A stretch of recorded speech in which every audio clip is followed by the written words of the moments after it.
Welcome, Best Choice Realty, and those of you watching on YouTube. I want to welcome you to our webinar tonight, and we are going to go through just a quick example. This will be a short video of how to actually do a real listing using Best Choice Realty's new listing agreement, our BCR 1A. So thank you, Candace, for jumping in and being our first one here. Absolutely. So we're going to use the wizard and go on to the next. Got everything filled here. She's using Transaction Desk. Many of you have access to that, so you can still do it. We're going to have the 31st of October and our expiration. We're going to go out. Remember, we don't want to do 3, maybe. Give yourself some more 6 time. months. My favorite day is June 30th. So we'll do June of 2023, the 30th. Okay. All right. Next. Got our Make sure you've got your seller entered here. That's good. If you have more than one seller, you'll want to put them in so you can get them ready for signings. So if you notice here too, we don't have the 1A here under the forms. All of your other inputs are here.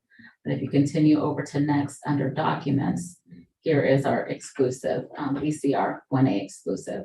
Okay. Newest revision. We don't want to use the 1A that's the Northwest MLS because we span the entire state of Washington. And we also want to make sure that you have proper coverage for your compensation. A lot of you are spending a lot of money with staging, photography, marketing. And then what pains me is that some of you don't get compensated when you put in all that time and effort. And by having an agreement that covers you for that, I feel like we've done a good job as a company. So I really appreciate Candace for not having to use the autofill. I know it takes you a little extra, right, to go in, but it's not that hard to do this. Just a little. So Okay. Here we go. So we're going to go from here. We're going to go straight to our pen, our signing pen. Great. And that'll take us right over to then to sign. You'll want to make sure your signers are here. Add your participants from the transaction. While she's doing that, you can still do this. Print it out, make sure you fill everything in. I think that's a top producer tip that was given to me many years ago. And why not have everything typed or everything filled in? And you can still pen to paper it. There is nothing wrong with that. This agreement will work even with that type of setup. But this is like if you had a seller who's out of town where you need to send them something to sign. Have it. Okay. So my seller, we're gonna just go ahead and take his full name, drop it there, right? Great. The listing Washington from date hereof until midnight of, and we discussed June 30th, my favorite date. So you grab the text. She's using the markup. That markup is great. You're just going to need to drag and then place it where you want it and then type it in. There you go. Top producer tip would be always have it be on the same day of whatever month that you want. So if you're doing 6 months, if you always have your listings end on maybe your little thing is the 3rd of June or the July 3rd, you know that all your listings expire on that particular day. Doesn't have to be on the end of the month. Many do expire. You'll watch some of the listings that expire. So I always like to have it not end on the last day of the month. I think it's good to figure out a different day. She's using the text box and the markup, pretty simple to do, though it does take a minute.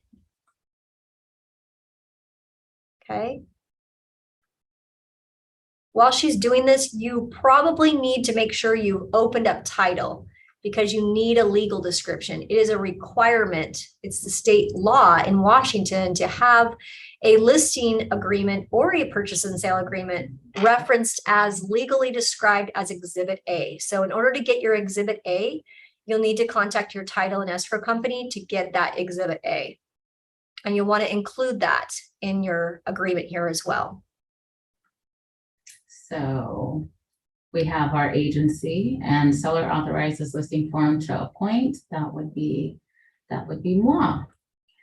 Fraser. There you go. She's dragging her name in there. She needs to sign the agreement too. So she should have herself as a signer, which she does. The next part she's going to fill in is that list date, which is called your live date. I like the live date because it's kind of like what sellers are targeting. Many sellers, when we go and talk to them, Candace and I have worked on some of listings together, and they're kind of like, we got a lot to do. They have a lot to do to pack and to get prepared, but then so do we. We have a lot that we need to do. So how did you come up with October 31st as the live date or the list date? They definitely wanted to move pretty quickly. So we went as far out as possible. Ideally, 30 days out would be probably the ideal number, but we want to put the pressure on and make sure that we get these timelines taken care of, the items all ready to go by the 31st. Okay. So we can't put a date. If it's more than 30 days, we have breached that section of the contract. So October 31st is definitely within our 30-day window. And it gives the seller enough time to get stuff done. And it also gives us time that we can order photography, do another pricing check. It's just the way we need to offer, to put it into the paperwork. If you don't put something there, it is not a valid listing agreement. We have had situations where we left it blank and then somebody else from another company was able to take the listing from us. So please don't do that. Always fill something in and make sure that you give yourself time. If you go early, no problem. If you go late, get an extension. You'll need to get an extension using either crossing off and initialing or using the extension addendum that is provided. Okay, we're into compensation. We are at compensation. So this seller has agreed to pay a full 6% commission, 3% to me, the listing agent, and 3% to the buyer's brokerage for the buyer's agent that procures the buyer. So here, and before it wasn't like that, right? I mean, we just kind of put the total commission. The total commission before, so but now it's not like that here. But now we get to do 3%, right? Okay. And that is for the listing firm compensation. That would be you, if you, right? Okay.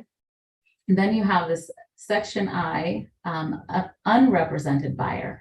This is something new, right? Totally new, right? So if the buyer is not represented by a buyer brokerage firm, then the listing firm compensation shall be. So here you want to make sure that you are still, if in the case that you do wind up representing, not having an unrepresented buyer for this transaction, you want to make sure that you get paid as well. So this here would be 3% in this case. Okay. But that number is negotiable, right?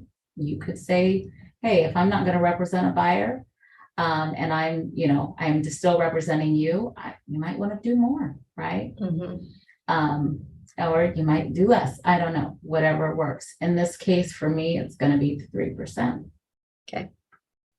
It's the same amount of work when you have an unrepresented buyer. It is. It really is. So I guess we shouldn't be selling ourselves short here. No. And there's still a lot to do. I mean, you have to attend, you'll have to be there to prepare it. Unrepresented though means that buyer will probably need to get an attorney, right, to look over their paperwork. Right. And you might want to put an attorney review contingency into the paperwork just to make sure the buyer that's unrepresented has at least been advised to get, an attorney to review. But certainly as far as the paperwork goes, we're doing, we definitely can negotiate that compensation in that way. Absolutely. So the next one, Candace, this one is the buyer brokerage listing firm compensation. This is really confusing. Well, this is what that split the other side was, right? So Okay. This is the buyer brokerage listing firm compensation. So this is the other half of that 6%. So this is the 3% that's going to the buyer brokerage firm for the buyer's agent that procures the buyer for the property. Okay. And it definitely have some, provisions in there so that it says it includes brokers affiliated with the firm. And so it allows for anything as far as that goes. Basically, anybody that represents the buyer is going to get compensated 3%. So let me throw a curveball at you, Candace. What happens if I'm a seller and they say, well, I just think that 6% is too high. 6% is too high. Yeah. For somebody that you don't represent, I want to, can we negotiate that, down to say, will you accept 1.5% for unrepresented buyers? I think in this case, I might have the conversation and talk about dual agency. Because the work is the same. The workload is actually probably more, and to have that cut in half, I don't want to work for, no compensation. So let's discuss dual agency. Okay. And me potentially representing that unrepresented buyer. Got it. That would be where I would go, and discussing the dual agency. Okay, so this is something new that's in the listing contract. And even Northwest MLS, I believe dual agency is covered in that as well. So again, it's all about transparency. It's putting, the compensation and kind of breaking it apart. So before it was kind of assumed, now it's very transparent. You just need to know how to fill it in correctly. You think about how you run your businesses and work towards that. As far as do you want to put in a dollar amount? I would say if you don't want to put a dollar amount, you probably want to zero those parts out or put a little dash on that so it's clear. And then the tail clause, we're making the default with our agreement 180 days. That's section C. 180 days is the expiration of the term, and that tail clause protects your compensation after that term. Now, certainly if you did not fill it in, and this is another negotiable item, if it's not filled in, though, it's going to be 180 days. That's what we had before. And I felt like that was plenty of time. There wasn't very many times that I was challenged on that. Maybe in my career, a few times, literally. So I actually like that we're going to keep that 180 days as the default. Okay. And that would need to be put into the Northwest MLS when you input. That's a new thing. Right. Okay, let's go ahead and go down. Number 5 is, just putting it on the MLS and giving us the rights to do so. Number 6 is to put the key box on and allow for other members from other companies and other firms to access your key box. The new things we have in our agreement is number 7 and number 8. These are not in the Northwest MLS 1A. It is in ours. The reason for that is number 7 has an opportunity for you to have that discussion with the seller about what is included or what do you feel is included. And maybe you want to go ahead and include the dishwasher. I mean, you don't have to put the dishwasher because that's a fixed item.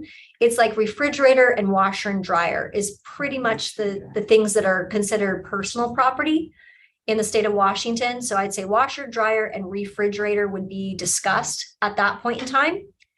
In addition to that, now, right in the listing agreement, it talks about window coverings, attached fireplaces, awnings, things of that nature. And if the seller's like, Rachelle, I don't really want to have, all of that included, we will need to make a note of that in our file and make sure when we get an offer or when we input the listing, we exclude those things from the listing. Okay, so washer, dryer would be, so right now the refrigerator, they want to take it, which is perfectly fine. So washer and dryer, they're willing to include. Number 8 is included because we want to have the seller indicate to us what type of terms they're willing to accept. So we're making that a seller's choice. We feel like that is what we want to do in this type of marketplace. And this is where you would check the appropriate boxes, cash out, conventional, FHA, VA. If they don't know what FHA or VA means, this is your opportunity to educate them. Yeah, and also seller finance. I think we're going to see more seller finance in the future. So she's going to go ahead and check the box. If you check the seller finance box, you're going to have to fill in the rest. So I'm going to have Candace say, you know what, this particular situation, they cannot do seller finance. They have to cash out because they're buying another place. Right. So they're not going to be able to do seller finance. They're going to have to cash out or get the type of financing from that buyer so they can buy contingent. I think that's the situation for real, isn't it, Candace, on this one? Right, exactly. And you still have the option, other acceptable terms, if you need to add something, USDA or anything else, any other kind of interesting terms that might be there. Okay, perfect. Number 9 would be seller's info undisclosed. Many of my sellers have asked for their name to be removed or their current residence to be removed. This is the place where you'd want to check the box if you want that.